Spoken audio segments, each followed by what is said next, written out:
Не секој што ми вели Господи, Господи, ќе влезе во Царството Небесно, а оној кој ја врши волјата на мојот татко кој е во небесата.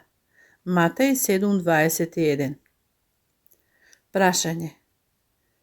Дали е премногу едноставно да се каже дека некој е спасен за секогаш само затоа што е христијанин? Одговор. Да. Спасени се само оние кои веруваат во своите срца и дошле до спасение преку едно искрено испитување на својата совест. Не е доволно тоа што некој тврди дека е христијанин. Може би роден во христијанско семејство или припаѓа на христијанска црква за да има вечен живот. Некој може да верува во Бог, да признае дека постојат рај и пекол, да разбира дека еден ден секој човек ќе се појави пред судот, а сепак да не му припаѓа на Христос. За да се спаси некој, мора наново да се роди. Јован 3 глава 3 стих.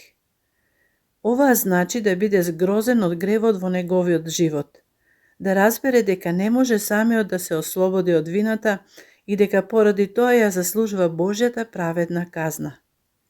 Над се, треба да постои едно прифаќање преку вера на делото на Исус и неговата искупителна жртва. На овој начин, човекот се раѓа во вечен живот и го добива Светиот Дух, кој ни дава уверување дека сме Божи деца. Види Римјаните 8 глава 16 стих. Бог не дозволува да биде измамен. Тој ги запечатува со Светиот Дух само оние кои навистина му припаѓаат нему.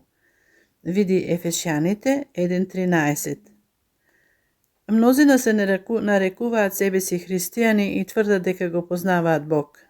Многу одречуваат со делата. Тит 1:16. Па така всушност тие се изгубени.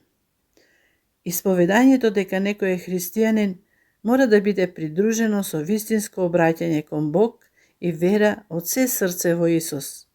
Само тогаш некој е спасен.